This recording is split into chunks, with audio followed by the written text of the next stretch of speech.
Hello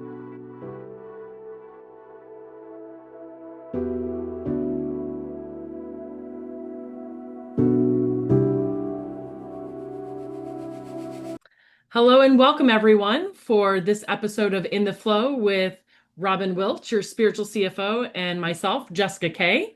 And today we're going to have a little fun because Robin just had her birthday. Yay, Robin. So she asked me to do a Gene Keys reading for her and go through her Gene Keys chart. I know we haven't done that on our channel yet, so hip hip hooray. Yay. So let me go ahead and pull it up. Thank you to my mother for bringing me into the world. Her and my dad, we'll thank both of them. All right. So a little bit about the Gene Keys. So I've got a little paragraph written up about it. A couple friends and I came up with this. Mystical decoder map of your soul based on the I Ching, DNA, and astrology. These are pointing to frequencies that we have inside of us, so in our DNA, and how we can holographically work with them to change us and the world around them. And this is a system that was created by Richard Rudd. He's out of the UK, and he first started in human design with Ra Uru Hu. Some of you know of human design. He was a student of his, but he also had his own kind of revelation for several days where he downloaded more information about the spectrum of frequencies. So moving from the shadow to the gift to the city. And that's what we see when we look at Robin's profile. So if you were to go on to genekeys.com, which we will drop that link in our in the chat, you would be able to pull the same exact thing up for free. And this is a full profile, but it talks about her genius. So the activation sequence, what are the four main things when she came into this world, what she brought with her? The love, which is how we work with others in relationships. And as you can see, this core wound points to our wound, and then how we prosper in the world. So all three of those are contained in this holographic, hologenetic profile. And they all, at some point when you start working with them, they all kind of start pinging off of each other. And then I will mention the harmony. Star Pearl is a new sequence that Richard came out, and it's based off of this prosperity. Those are the ones in the prosperity. He added 3 new spheres. So that's where everybody is going to have these spheres, but they're going to have different numbers in them. And that's where we find that individual in our chart. When we look at this too, like I said, it's based on astrology. So these are all astrological points in our chart. That's why everybody's going to have them, but they're going to have different numbers in them. So looking at it, your first glance, Robin, what are you thinking? I've always been intrigued by Gene Keys, but it's funny, I don't know much about it at all. And I feel like you're right, when we're doing astrology readings for clients and they say that it looks like gobbledygook to them, I'm like, it looks like gobbledygook to me.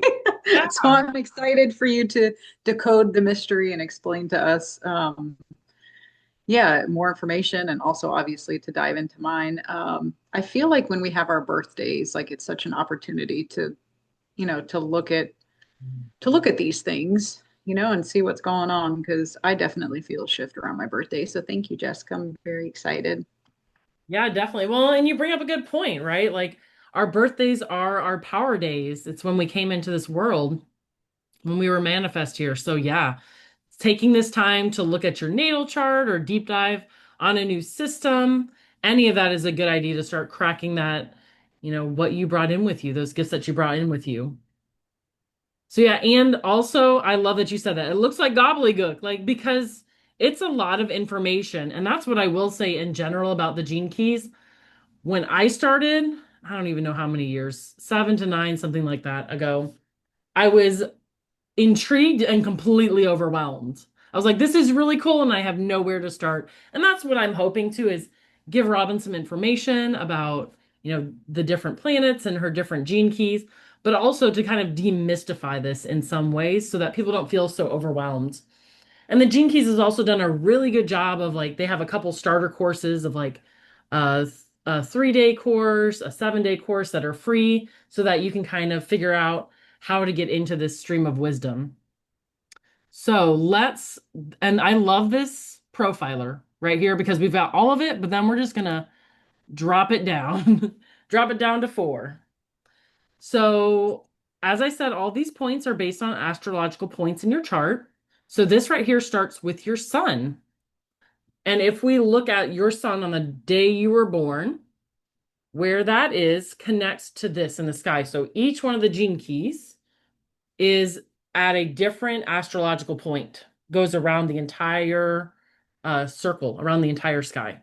So, you could say gene key 16, and it is right there in Gemini. So when we look at your life's work, what you're here to bring to the world, like that can feel like a lot, right? Like that's a lot. Wow. But what am I bringing to the world? And we have you right here, you have a 16-3. So 16 is about, it has the shadow of indifference, the gift of versatility, and the city of mastery. So what does that mean? It means that when we're not feeling our best, that we're pretty indifferent about what's going on in the world. Like, I don't want to make the decision, just leave me alone. And it's kind of like shutting yourself off. Does that resonate with you, Robin? Yeah, it's funny. Like, I'm sure people with strong Gemini can relate, but I find myself sometimes like I just get overwhelmed by decisions sometimes. And I think for me, it's actually been healthy to lean into that somewhat, like that energy of indifference, because, right, some things, if I'm in a group of people and they're like, where do you want to go eat? I'm like, I really don't care. Like, I don't want to just sit there and look at 20 pages of restaurants. Like, I'll just go wherever you guys pick. So, it's funny, like looking at that shadow and the lighter aspect of things too. Yeah, I definitely can relate to the indifference. Yeah, well, and it's about, not every battle is a battle that needs to be fought, right? So you've been able to harness that. I mean, like I can let that one go, but also being connected to those really big decisions. And like you said, it's overwhelmed. So it's not like the indifference isn't because you're a bad person. It's like when I'm feeling overwhelmed, it puts me in a shadow state of indifference. And that's a clue. That's a clue like, oh, okay, time to remove things from my field. So I'm not feeling such overwhelmed so that I can make a decision and move forward. And that's really what this is about. This 16-3, the third line is about experimenting, like making decisions and seeing how it turns out, having this very versatile mind. We think about Gemini, that is about the mind, that air sign. So it's that versatility with being able to make a decision and use that information to make another decision. So when you're able to engage in that versatility, you can bring in a lot of information and a lot of experiences to really help you move forward. And that's where you see the city of mastery. Like you become a master because you don't just stick in the same thing. You're making decisions, but you're also able to move with the needs of, the world around you. So that's why your life's work, it's a really powerful thing is it's your voice, it's how you're working in the world. And it can feel hard, right? Being that 3-5, we look at the top, we've got 3 at the top and 5 at the bottom. 3 is all about making decisions and most time they don't work out, but having that, continuing to make those decisions because it's all an experiment. Like for you, it's about being fueled by the experiences that you have, not being concerned about whether it's considered a failure or a success, because really the gems are in the experience and that's helping you move towards mastery. You're like, yeah, I did that. It didn't work, but I know that this really works. Yeah, that's actually something I've like really struggled with in my life. And I feel like I've gained a lot of wisdom over that, just knowing, because it shows up in my human design, the 3-5. So just knowing that, and you and I have talked about it a lot, like giving myself permission to just try something without feeling like it has to be the right decision. Like that. I mean, I just had such perfectionism from childhood. So overcoming that has been, and I'm still, right? I still learn. It's like anything that I do is right. It's obviously using discernment and like if it doesn't feel right to not do it, but like leaning into those things that make me uncomfortable or the things that my mind is like, oh, this doesn't make sense or like why am I doing this? Just trusting my gut and like trusting my intuition has been a huge I really learned a lot around that like the last year especially. So yeah, thank you. Yeah. I feel like it's helpful to know these things, it just gives us permission to be who we already are and the things that we judge about ourselves.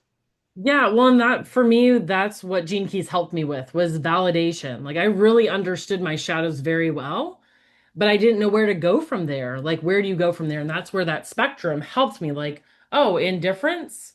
Okay, start making decisions and being able to be versatile. And all of this, good, bad, and the ugly, is going to lead me to mastery. Like, oh, okay, like I get an idea of where I'm headed. Mhm. So that, I mean, yeah, seeing this, being validated and saying, oh, okay. Yeah, that's definitely was my experience. And it's funny too, because when you were talking about, I heard you speaking about this evolution. The inertia is not making a step.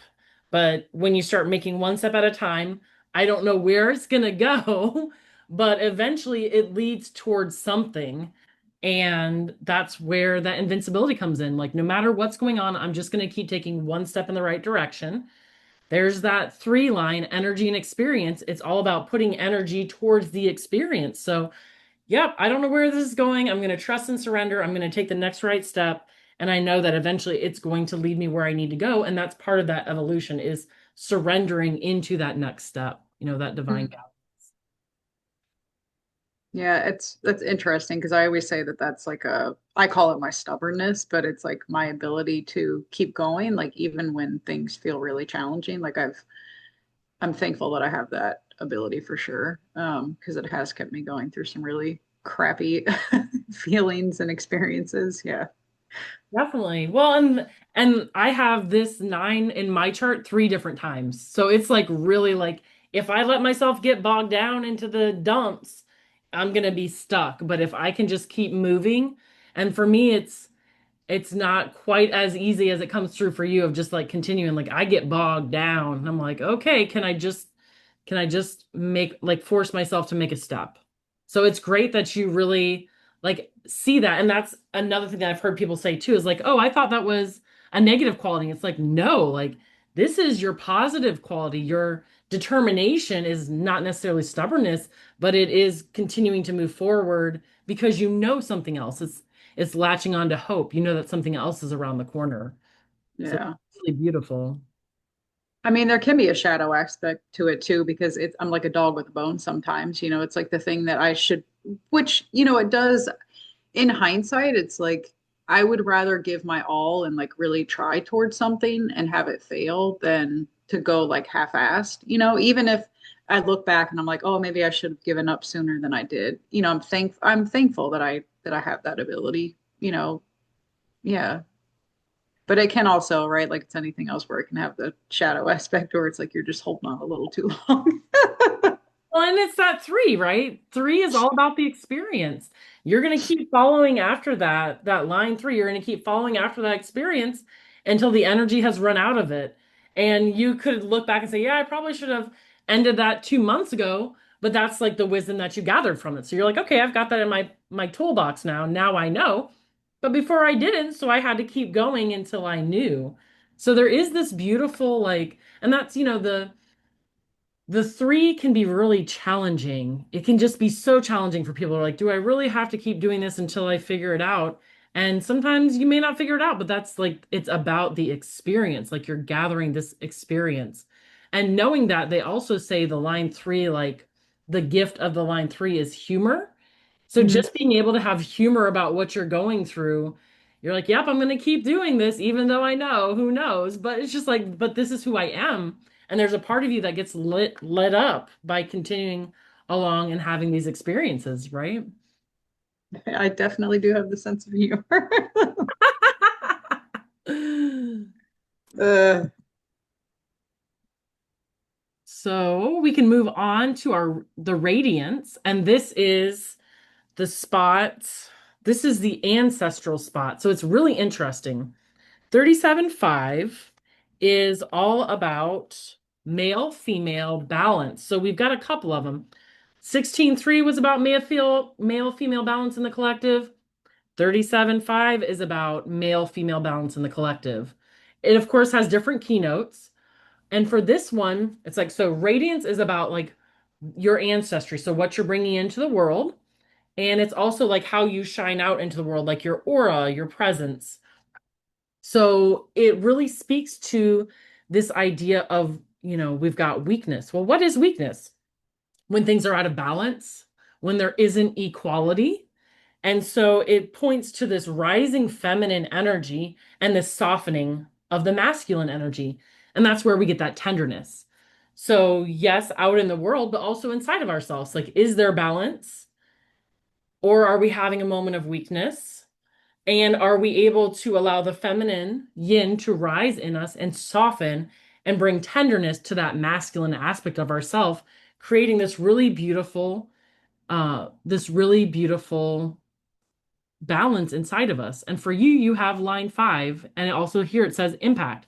So that line 5 really points to being a guide. The impact that you're having is not just in the world around you by what you're bringing to it, but it's also like unlocking the DNA code of you and your ancestors. So you're genetically impacting your lineage and the world around you when you start unlocking this male female balance inside of you. So it's a very powerful key. I dig that. And yeah, it's definitely like something that has come up quite a lot in my healing over the last decade. I'm sure my whole life, but for sure, like, since I've been consciously working on stuff, it's definitely come up the last decade or so. Um, yeah. And then we move to your purpose, exhaustion, resolve, and divine will. And you actually have this in your human design a couple of times. So, like I said, Gene Keys Human Design. Human Design has a key for every single placement in your chart, every single planet. Gene Keys only has some of those placements. So in her human design, she has the 40 twice. And it's like, okay, well, whenever we see a key a couple of times, like I said, I have the 9 3 times, it's really saying this is a big theme in your life. And when we look at this chart, this is at the very bottom. This is the root. This is your purpose. So line 5, you're a guide. You're using your voice to guide people. But you got to be careful of exhaustion, right? So giving when it's asked for and just being holding some for your own, not moving yourself to the point of exhaustion. Because if you're exhausted down at your roots, then how are you going to be able to do your work in the world? So really having, resolve around what you're doing, how you're doing it, and allowing that divine will, like you said, that surrender to come through and really balance things out for you so that you're embodying. So we also have it at the very bottom. This is your embodiment. You're embodying that divine will. And that is how people are being guided by seeing you in that embodiment. So how does exhaustion show up for you? Um, I I feel like for me, a lot of times it's more like emotional exhaustion. Um, because I feel the energy around me so much, that if I'm kind of go, go, go, and then I have all this energy around me all the time, and I'm not taking that time and that space for myself to like clear my energy and get out into nature and like, give some of that love back to myself. It's like it's like an emotional and spiritual exhaustion, which is, it's just different, I feel like if you're physically tired, you can still kind of be present and like, you know what I mean? Like, but if you're emotionally and spiritually tired, like it's hard to it's hard to do really anything, It's like so that's another thing that I've had to do a lot of deconditioning around. Um and in hindsight, I think that's why the universe had me working remotely for the last 9 years, like mainly is because I had to get out of that environment. Like I was such a workaholic before. and I was just go, go, go. And like I'm a projector, so I'm not meant to do that. I don't have that, kind of internal energy. So I was definitely a lot of like burnout and I would get a lot done and like I would get a lot accomplished, but then I would just crash at some point. So it was like kind of this cycle that I had to get out of. So now I'm just more aware of it. So I'm like, I it's like every couple of days where I'm like, oh, okay, like I need to go to the beach or I need to take a bath or it's not like a where I go, go, go for like a month and then I'm like, oh my God, I'm gonna die. Like, it's a more consistent thing that I'm aware of. Like, oh, okay, I'm a little tired. Let me take care of myself. Yeah. Yeah. Well, and that really sounds like you've gotten to that resolve. Like I've resolved that I have to, do these things to take care of myself because you're not gonna be able to show up in the world if you don't, and making that decision around really setting space for yourself. Because it is about, that exhaustion is around excess, like just not having Mhm. balance. And that's a big thing in your chart is like balance really helps you function on those higher frequencies. And I love too what you said about the divine will because I feel like I had this download the other day. Like, and I've come so far with this. Like, I used to be such a control freak. Like, that was my coping mechanism from childhood because I had like a very chaotic childhood. Um, but I had this download the other day. It's like when we're just in surrender and we're in flow and like we're trusting the universe and divine will to guide us. Yes, things are going to be challenging. We're going to have emotions. We're going to have all the things, but it's like you're not fighting against the entire universe, right? Like you're showing up for what is, which is that divine will, and it actually helps you to conserve your energy in a way that's like, yes, we still have free will. Yes, we still need to make decisions, but um it's like a deeper level of acceptance about where we are in our lives and like where we're kind of being guided um to move and like having that awareness I think is helpful to like to continue to lean into like, well, what's the divine's will for me? What is the universe telling me around this? I know what I want, but is that actually in alignment with like what I'm being guided on a soul level to do? Yeah. Well, and that really brings in a level of effortlessness. Yeah. Yeah. And that's what a lot of Gene Keys is there for. Like, how can you bring in effortlessness into your life? How can you flow easily into these different situations? Like, where are you naturally moved to participate? And how is that, gaining that wisdom of what are some of our blockages? Like, I'll come back to that nine, but that nine was such a big deal for me because I didn't quite understand. I would feel overwhelmed by like daily tasks, like, oh my goodness, I've got to do dishes and I've got to do, laundry. And I really just want to go out there and help the world. But I've got to do this thing. And it's like not being overwhelmed by the mundane things that we have to do to stay in this world. But understanding that that's part of what moves us towards, like that small step can move us towards something greater. So me washing the dishes is cleaning up my life, having the intention of moving me toward my goals. Let's see what else. So if we'll pick a couple more. So interestingly enough, we have this core wound here. So as we go through the Venus sequence, it is our love, it is our interaction with, our partnerships. We move from our purpose to what we're attracting in our lives, and that's where, agitation can definitely be a sign that the things that if you're attracting things into your life that are agitating, it's like, okay, there's that lower frequency. How do I move to awakening? Like, how am I drawing in things that are helping me awaken on my spiritual path? And I know from knowing you for so long, like you are a true spiritual seeker. Like you understand that piece of wanting to draw in those things that raise your frequency. Yeah. It's that's been a process all on its own. I was talking to some friends over the weekend. Like, I used to be such a person that I felt like, if I had a friend or like if I had a person in my life, it was really hard for me to like let that go, and I've really had to learn that over the past decade. Like, just all of a sudden, I would just start to feel like, oh, okay, I don't really feel like this friend is in resonance anymore, and like trusting that, okay, I need to release this, and like, it isn't good for them either, right? Like if it's not good for me, it's not good for them. So that's been a process, to um like you said, that agitation, kind of noticing that. Yeah. Yeah. Well, and that's the thing. Like, this is stuff that you live every day, right? Like, when I looked at my chart, I wasn't surprised by it. It's like, oh, yeah, I feel that. And the great thing for me, too, is like, I'll pull it up and be like, oh, yeah, like I'm feeling agitated. So there's something going wrong in my who I'm attracting into my life.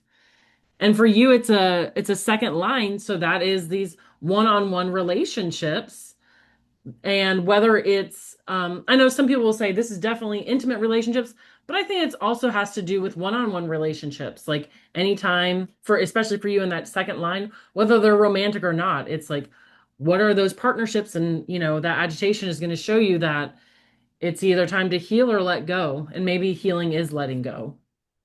Yeah.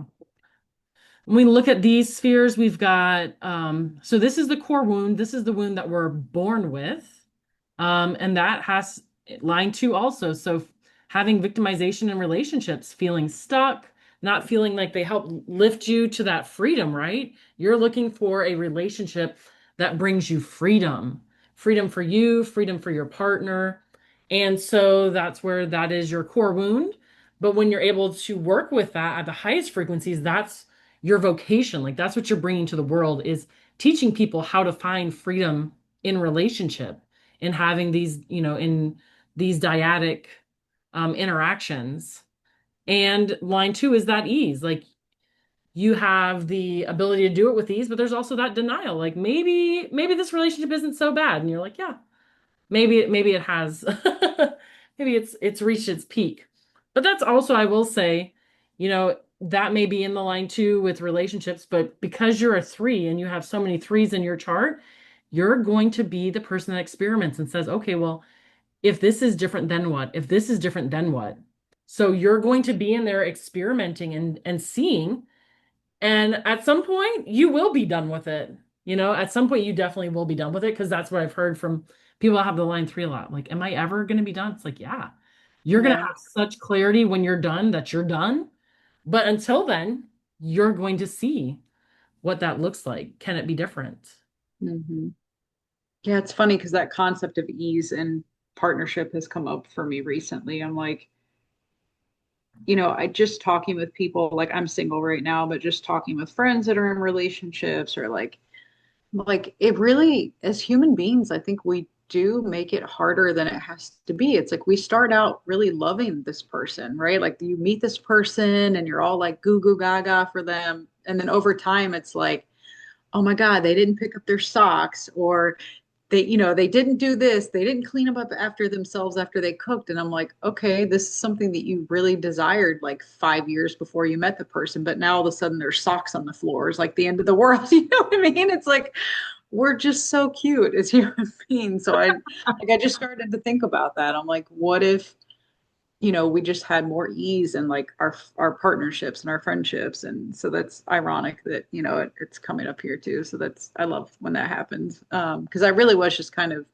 contemplating that over the weekend. I'm like, what does an easeful relationship look like? One that you get to have fun and you get to play together, and you can talk, and not that it's right, not that you're going to have challenges, right? Like you're going to have things that you work through, because relationships of any kind are going to bring up our shit. But finding that person that you can have that ease with, I think is really important. Yeah, definitely. Something you can have that ease with, and somebody who like, I don't mind going through the bad times with you, even if we're disagreeing. Like, you're the person I want to disagree with. Yeah. Yeah. I'm You're the trying to person think I about want to yell at about the socks. Yeah. that. So yeah, as we go up through this, we've got the core, so that's when you're born. The SQ, your spiritual quotient, spirit is from 0 to 7.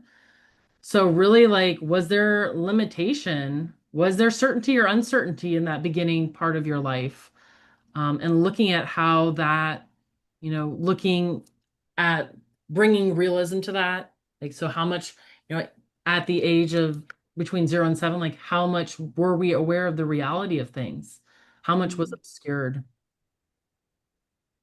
And then emotional quotient, 7 to 14. So looking at how was, and interesting enough with this 24/3, I look at addiction as like the loops that our mind gets addicted to. So it's like we get spiraling, and if we're able to actually take that and move it out into the world, there's invention. So like Mm. closing in on yourself or being able to actively engage in the world around you, and having a positive impact. So how does that resonate for 7 to 14? Maybe even Yeah. apathy during that period. Oh yeah, I'm sure. Like and it's not, my parents are wonderful people. Like, I wasn't like abused, or, we had food on the table, and like, in hindsight, like we knew that we were loved, even though it wasn't necessarily like how I needed to be shown love. Um, it just, there were six of us, and, like you can only do so much when you're two parents with six children. Um, and there was like addiction issues and codependency and all the things. So I think a lot of it was like I definitely escaped a lot in childhood. So that doesn't surprise me that I forget the word that you used. It's addiction, invention, silence. So Yeah, addiction is the shadow, invention is the gift, and then moving to silence. So like just your presence is impacting in a positive way. There's not a need to kind of push that out into the world as much. yeah. I think you said the Oh, illusion. apathy. What was it? Was it apathy? Or did you say the illusion with? Maybe it wasn't. I can't remember now. Um, yeah, it definitely resonates. I feel like a lot of like my childhood stuff, I don't remember a ton of detail, but I definitely remember that, I wanted to check out and like not have to be there. So I probably, oh, that makes sense. I probably adopted a lot of like addictive, like um making myself feel better like mentally, and kind of um, checking out of reality and like what was actually happening. Yeah. Well, and it's interesting too, you said about the family, because that 24, that third line is about experimenting, but it's also kind of like the family unit. Like that's the kind of size quality. It's not the one-to-one relationships of the two, but it is that family unit. So there was things going on in that family unit that caused you to feel emotionally, turbulent and brought out some of that other behavior. Yeah, that makes a lot of sense. Just to find Yeah. safety. Yeah. And then we move to the 14 to 21.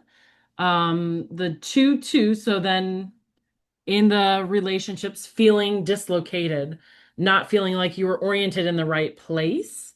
And it's got the brilliant mind. So, like, you were really intelligent, you were really on point, and you just still never could find the place where you fit in to make everything make sense. Yeah. For sure. Like that was another thing I was kind of contemplating over the weekend. Like relationships used to be really challenging for me, like during that time period. Where I just always, I don't know, I never felt like I really connected with people in in a way. I had friends and like I had people in my life, but it just, yeah, it was challenging for sure during that time period. So this is fascinating. Yeah, well, and I will say, so that's the interesting thing about this, because we talked about, your gifts that you came in, gifts from your ancestors, and then the loved one just gets into the relationship. So this can be, this is personally my favorite. I've done it like 4 or 5 times because every time I go through, I get a breakthrough in something that happened through my childhood, something in my relating. When I'm having issues with my relationships, I'll go in here and do this, and, the last time I did it, it was like, Jessica, you're not taking care of yourself enough, and you're putting all of your effort for other people. And it's like, nurture yourself first. And that was such a huge breakthrough. And it really did shift my relationship significantly. So this is the hard work to do, but it's also like, for me, I find to be one of the most rewarding, especially if there's childhood stuff or even in relating with others. Like there just seems to be a disconnect. It really just brings that brings it to the forefront, and it helps show you some of your own patterns and how you can shift it. And it's really impressive. I really like it a lot. So then we move to prosperity. So we know what we came in this world to do. We've done the internal work, and this is how we bring ourselves out into the world. And that's where we looked at this. This is the same thing as a life's work. So that's your voice. And your voice is having that versatility, being able to express all of those amazing experiences that you've gone through and you've mastered and sharing that with the world. Yeah, I feel like I grow so much too, like when I'm able to share my experiences. I don't know, like it helps me to process things and to like look at them differently, and when I'm able to have that sharing. So that makes a lot of sense. It's not always the easiest thing sometimes, but that actually was very challenging for me to get to that point where I felt like I could share, things that I've struggled with or yeah, and I think I try to have my privacy around them if I choose, if it's something that um is important to me to have that privacy because it's weird. Like I'm a very private person, but I'm also a very open person. So being able to share in a way that helps me and also helps other people, like I'm all about it. Yeah. Well, and I love that about you. I know you do a lot of work with people, and it's really impactful. The work we've done together, it's the work that you've done with other people. So all of your experience, your mastery, even those line fives of guiding people, like it's really when somebody like, and that's kind of the difference too. Like when I ask you, like, what do you think about this? Like, it's just so amazing. Like all the information and input and wisdom that you share. So that's where I say, more and more people need to ask. Like, ask other people for their wisdom because what comes through is so beautiful. But oftentimes, if you don't ask, then there is something that kind of stops our ability to share that with you. So Mhm. being open to hearing that is a beautiful gift, especially since you're a projector, like seeing, like, yes, you have wisdom. Please share it with me. Like, that is your superpower, is to share the wisdom, but only for people that can see you for all the gifts that you have to give. Yeah, and that do ask, that's something that I had to learn also is like if I would get really frustrated for a long time because I would have all these insights or like, this wisdom that I wanted to share with people and I would share it just, I didn't have awareness and I would just verbally vomit and I can still do it sometimes, but when I learned a few years ago to like if somebody doesn't ask me, like I've used this a lot, like, hey, can I share something with you?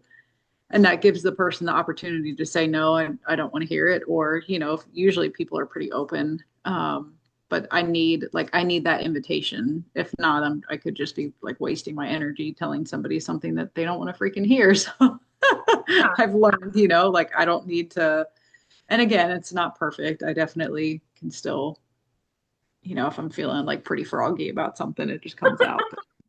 Well, and I love that too because I hear from a lot of projectors of like that invitation and how do you get that invitation? That's where you're like, can I share? And they either invite you to share or they don't, but you're still making an active, like you can still actively engage in your life. And they don't give you that invitation, you can say, okay. But when Hmm. they do, when they say, yeah, I would love to hear what you have to share, you've been recognized, you've been invited, and then that wisdom can just come forth. Yeah. And I think that it also gives other people like I know I don't like people telling me what to do, like I don't think anybody wants to be told what to do or to like for somebody to come in and assume that like they know better than you do about your life. So I think when you ask that question of and I think it's a good lesson for all of us, right? Like instead of just offering your input, like asking the question, "Hey, are you open to like feedback? Are you open to me sharing about what's coming through?" I think it kind of switches that energy and the person's like, oh, this is actually my choice about whether or not I want to hear this. And I'm completely like if somebody says no or they need to wait or they don't want to hear it, like I'm more than happy to, okay, great, like I don't want to sit there and tell you something that you're not going to listen to or Right. that I feel like I'm wasting my energy. Like I have better shit to do than. Well, I think that's what it comes down to, right? Is all energy. Like I want my energy to come through with something positive on the other end. So I don't want to waste it. Like if it's because that's for me where I get resentment, right? If I share it and it's like it wasn't helpful or somebody wants something from me, it wasn't like it didn't come out well. I'm like, ah, so yeah, it's definitely a way to, and that's, that is a theme not just for projectors, not just for your chart, but even in my chart, I've got that where it's like, you've got wisdom. I'm a 17/6 in my life's work. So that's omniscience. Like this visionary level of omniscience doesn't matter if people don't want it. And I can't just spit it out there because it causes, disconnection. So there's Yeah, a lot of keys and a lot of things that point to being asked. And I think that's a great boundary, like, do you want, like, I have something to share. Would you like to hear it? No? Okay. Like, because people don't always want to. Like you said, when you're overwhelmed, you don't need any more inputs. You need less. yeah. And I've also learned like, different, like I'm as a projector, right? They say in human design that like, and I don't know a ton of, again, that's not a system that I've studied in depth, but like from my understanding is like, I'm not necessarily meant to guide all of the energy types, and I'm definitely not meant to guide everyone. So it's like, I'd be wasting my energy if I was just spewing information like all over the place. It's like I need to conserve my energy and I need to do it in the places that are going to have the most impact, right? Because ultimately that's, where it's when it's coming from the light aspect, it's like we want to help people, we want to like offer this information that's coming through. It's like, well, of course I'm only going to want to do it in the places and spaces that I'm going to be able to like actually have an impact, not sharing it with somebody who doesn't give a shit. Yeah. Well, and it's funny because once again, you've kind of moved us through this. So we come from the voice, like what you're sharing in the world. And the culture really is about the community that receives that. So being in that community that's receiving your gifts and hopping on board with you, they're like, oh yeah, like I really support this too. That's part of my mission. So when you come out into the culture, you're able to connect and you've got that line 4 which so you have a superpower for networking. You can literally go out there and meet people that want to join with you and move towards this enrichment and intoxication. And that's, I will say, Richard Rudd is known for playing around with paradoxes. So who would have thought, that intoxication would be a city, but it's that intoxication with life, like just feeling in such a high blissful state. And you're like, this is what I want to do. Like, I want to network with people so we can bring about these higher frequencies and really feel what it's like to be in community and to be able to share and to feel supported. Mm, So that's a beautiful, when you're like, what am I looking to join with in the world? Like, that's your culture is finding intoxication, divine intoxication. mm. Yeah, that makes sense. That's also how I can tell that like, I don't know, I feel like if I'm really enjoying myself and like, going back to the humor of, yeah, and like being in that intoxication and like really feeling joyful, that's a pretty good indicator for me that I'm in like, the right groups and with the right people. Yeah. Yeah. And the fun thing about this pearl sequence is that all of these things feed into the pearl. The pearl is like this beautiful quantum like explosion of beauty. And when we're in the right culture, we have our voice and we have healed our wound and we're bringing out those gifts into the world. That's where this just gets lit up. And for you, it is around leadership and having that humility uh, in how you're working around with those groups. There's even charity there. So there's this big, huge kind of leading through humility, giving back to the world. And that's what gets ignited in you. And I've seen that. I've seen this beautiful piece of you wanting to give back to the world, wanting to shift the world, wanting to change things. And there isn't arrogance there. It is, this beautiful humility and how you lead. Thank you. Um, I shared this with you, and this actually makes a lot of sense with like my daytime job. I just recently got a leadership role that I wanted it more so like 10, 15 years ago. I really didn't want it now. So it's ironic that I didn't get it when I was definitely more arrogant back then. It's very much like my know-it-all, and all of that kind of energy was very strong back then. So it's ironic that I have it now when I am more humble and I lead more from humility and like trying to, um, it's definitely a different energy. And I did not want the role at all. Like I wasn't, part of me maybe, but I wanted, yeah, just my idea of like what life should look like was a lot different than where I am now. So it's interesting that now that I am actually more humble and less arrogant, that's when I actually receive the role, you know. That's how it always happens, right? When you don't want it, you get it. Mm. Thanks, universe. You're funny. So, what do you think about all of that? That was like quick bites of everything, little taste. Um, that all makes a lot of sense, and it's just interesting that I was kind of contemplating like little bits and pieces of these very things like over the weekend. And um, can I ask you about the like when you were talking about the did we talk about the attraction and We the did line?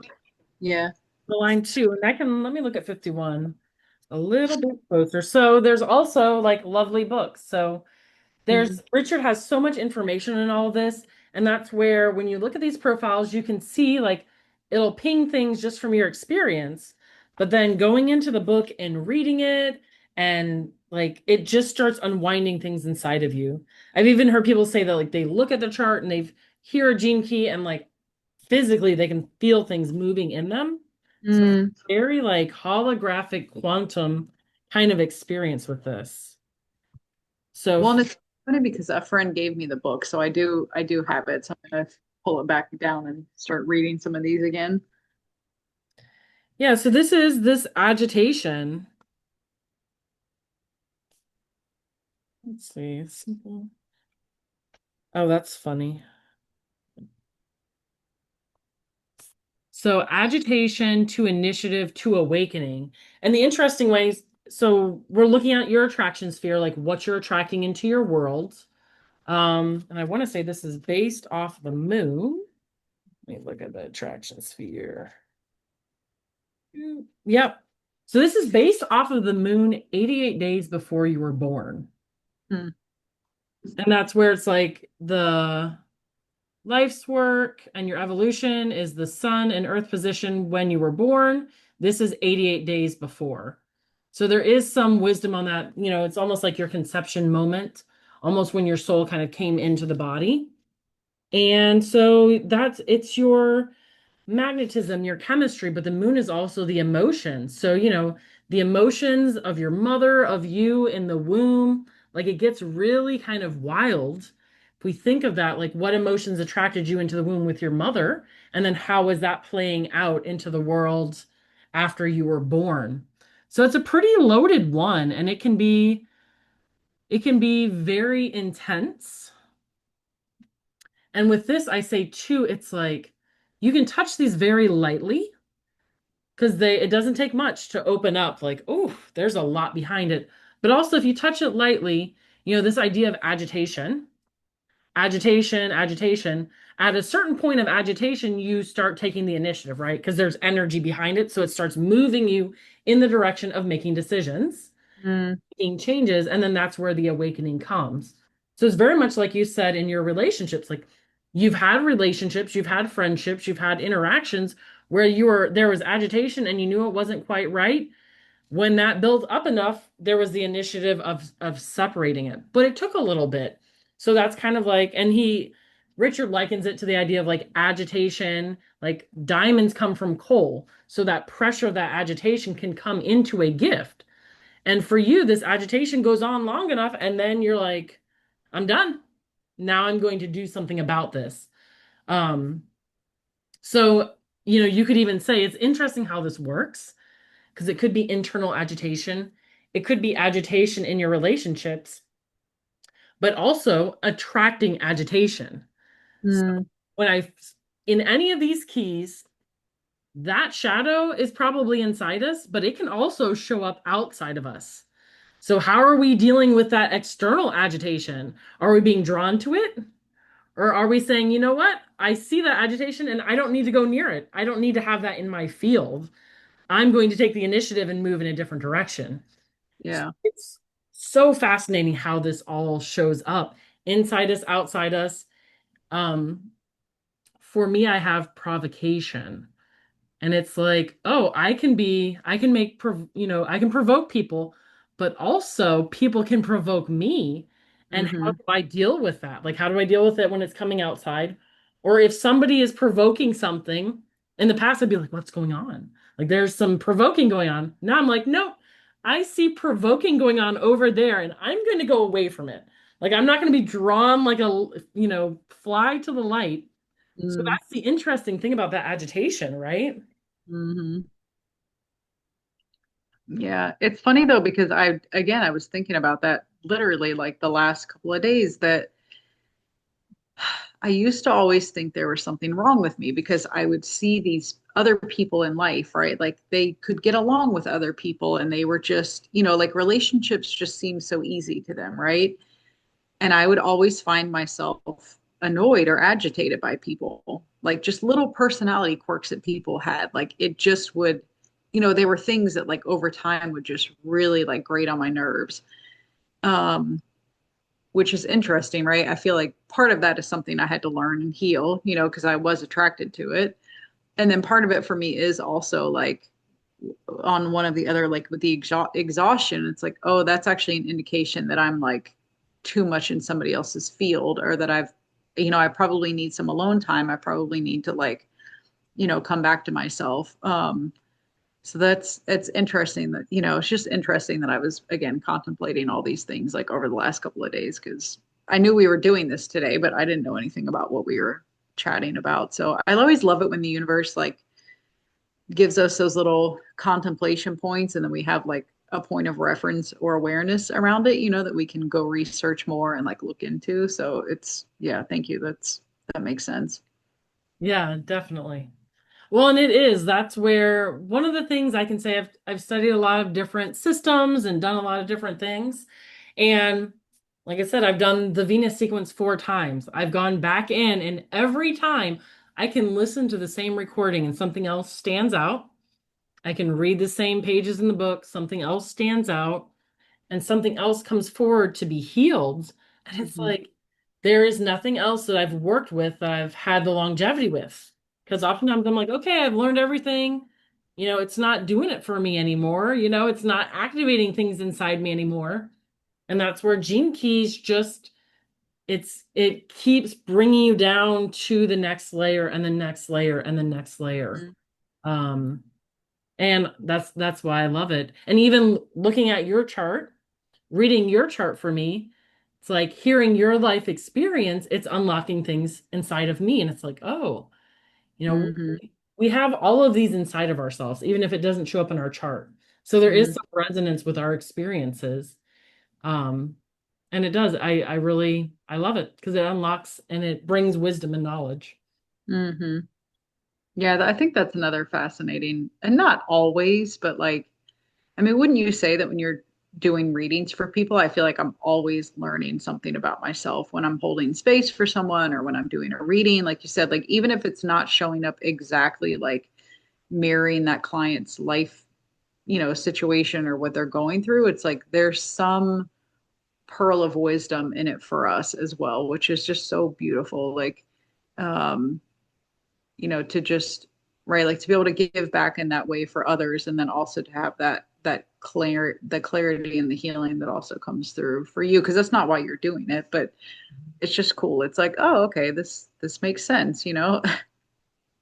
Yeah, I absolutely love working with others.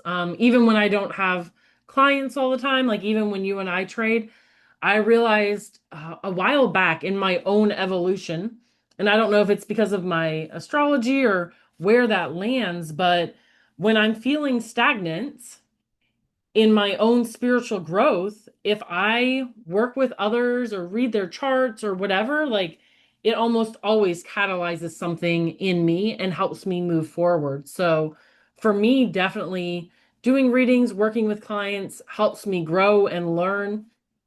I mean, the downloads that I get for others, like, and just having that energy moving through me, it does something. So that's where almost every time I do a reading, I'm like, thank you. Thank Hmm. you for letting me participate with you because I have learned so much and my whole, energy and body has shifted because of the connection. When we truly meet somebody with an open heart, you can't leave that unchanged. Hmm. Yeah, it's funny. Like I did when I did life coaching school, oh, whatever year that was, like 2016 or 17. I did it through Alan Cohen. And to be honest, like I don't even remember a ton about what he taught or like, I mean, I honestly, I think it was helping me more to grow and like to break through some things that I had to kind of overcome to like even think about myself as like a guide or a healer or whatever. But um, right, a lot of times, like when you start down this path and you start having sessions for people, it's like, oh my God, what am I going to do? You know, it's like you feel this pressure to like show up and to like perform or whatever. And he would have us say, well, it was part of the class actually. We had to like memorize it. But he recommended that we say the healer's prayer. It's from A Return to Love by Marianne Williamson. Isn't that her name? Yeah. Um, but the gist of it is pretty much like, I'm showing up here and I'm open to serve and I don't have to know like what to say or what to do. I'm just trusting that like spirit is going to guide me, right? I'm just trusting that I'm opening this space. I'm going to show up and be present. Um, and then I can just like surrender, having to like have it figured out or like, having to say the right thing or whatever it is. And I think coming from that space like really allowed me to take the pressure off of myself and like just show up and be present, just show up and listen and like listen to the person, listen to my guides.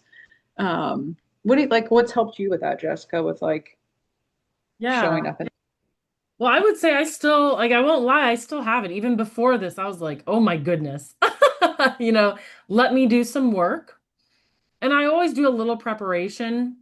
But I've limited myself on like the amount of preparation because it used to be like hours and now it's, it's definitely less than an hour. But for me, I do a connection, there's a prayer where I connect my higher self to their higher self, like whatever needs to come through that this person needs to hear, for the betterment of us, for, the world, for the universe, and also realizing like most of an interaction with somebody is an energetic exchange. And it's also about deep listening. And I found, and I've been in mental health for 20 years, like more than anything, if you are able to be there and deeply listen, and that was one of the things I had to learn when I started giving readings. I would come in, I was so excited, I'd give so much information, and it was helpful, but like often times people just sat there like, whoa, like they got really overwhelmed with all the information. And really having that conversation. And that's actually something in my chart. I can't remember exactly what it is, but this idea of guiding using questions. So this idea that everybody has their own wisdom inside of them. It's not me giving them wisdom, it's me helping them unlock the places to bring through their wisdom. So I realize it's more important for me to share some information and then for them to like integrate it and bring out their own wisdom. That's the most important thing that people are going to use to shift themselves. And I was like, oh, okay, well then, I just have to, and I'm naturally curious. So it's like, so just go in there and ask fun questions and see how they respond.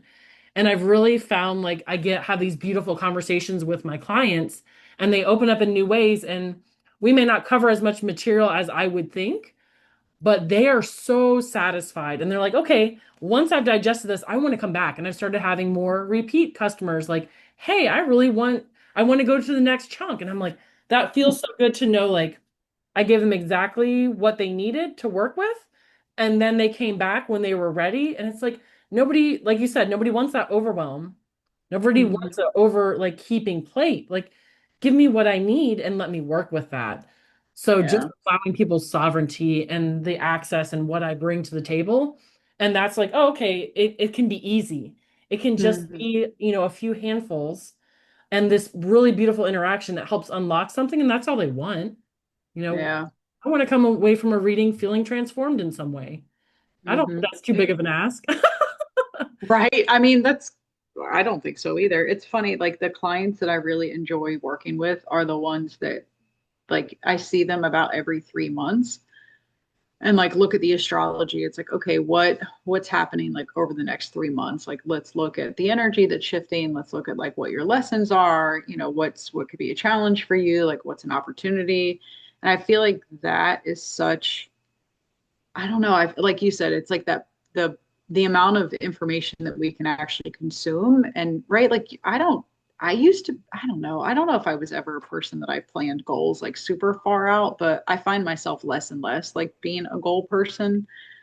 Um, and maybe it's just where I am in my life right now, but 3 months is like doable, right? It's like you can imagine 3 months from now. It's like you feel like you can make an impact in 3 months. Like it's not 5 years down the road and you're trying to like figure your life out. I didn't know I was going to be where I am now. So I have no idea where I'm going to be in 5 years. Like, Yeah. No, I feel that for sure. Like my stuff is definitely much more short term. And I do have visions for the future, but I just carry intention in my heart. Like I know that there's another stage of life for me that's going to look a lot different. And I have no clue what that is. But I'm still like, okay, there's something and it's coming up. And I'm going to, once again, that goes to that nine, which you had in your evolution. Like, how do you evolve? How do I, move through life? One step, one step. Those 5-year plans are going to lead to that inertia where one step, that's going to get me through the determination to where Mhm. we're meant to go. And that's also surrendering to divine will. Like, I don't have to plan out 5 years from now because I know that the universe has my back and is moving me in that direction. And if I'm only moving one step at a time, I can't get too out of kilter, right? There doesn't have to be a lot of course correction with that. Yeah, I like that. Yeah, you're like allowing the universe to do its thing and you're also like not putting extra pressure on yourself. It's like, okay, like what's the next thing? Yeah, I had somebody share that with me a couple years ago. Like, oh, sorry, I heard something shaking. It's the dog is shaking, so I don't know if it's her teeth or like her nails or what. I don't know, maybe the storm's coming. Poor thing. Um, yeah, it's like when you feel indecision or when you feel like, what am I doing or like what's my next step? It's like, okay, just literally what's your next step? Like what's the very next thing that you need to do? Like tuning into your heart and like, okay, what's the next thing that I can do right now in this situation or in this um whatever it is, right? If you're struggling with something or so I apparently this is coming through because I need to hear this and probably some other people need to hear this as well. I love it when we just like show up and chat about things. Um, yeah, thank you so much for that, Jessica. I want to be, cognizant of your time. No, I Thank you. appreciate it. Well, just to speak to what you were saying, pressure. Like we put so much pressure on ourselves and society puts so much pressure on ourselves. And I think that even goes back to like you were talking about readings, like just taking the pressure off of yourself and showing up. And that right there, like I've heard people that have gotten bad readings and it was like the person didn't really show up. They weren't really there to listen. So take the pressure off of yourself about having a perfect performance, show up with an open heart and just be available in that Yeah. space. Yeah, I feel like that's life, right? Like just I love that. Like show up with an open heart and just see what's gonna happen, see what's coming. Um, because that's really the key, right? I think to being happy and satisfied is like just continuing to show up with an open heart whenever we can. Yeah. Yeah, All right. Well, are you ready to take us home? I am. Thank you all for joining us today. Let us know what resonated with you, if you share any similar energies in your chart, or if it sparked any questions. You know where to find Jessica. Jessica is amazing. You can find all of her information in the I'm pointing down like with my head. All of her information is in the show notes. Yeah, get a reading with her if you're feeling like it. She is amazing. Like she's helped me so much with so many things, and I'm so grateful. I'm just so grateful for you. Thank you. Yeah, thank you all for joining us. Let us know any other topics you want us to chat about. I like these experiential times that we have because I feel like we can gain a lot of information from these and like see how things actually like see how these different systems play out where you know you don't have to study the whole system for 5 years to like understand a little. I understand more about the gene keys now, so thank you. Yeah. Yeah, I mean, and that's exactly it. You get a reading, and if you don't do anything else, like it triggers something inside of you. It's that bite. Chew on it until you're ready for another bite, and stuff will unpack. Hmm. Yeah, thank you guys. We will see you next time.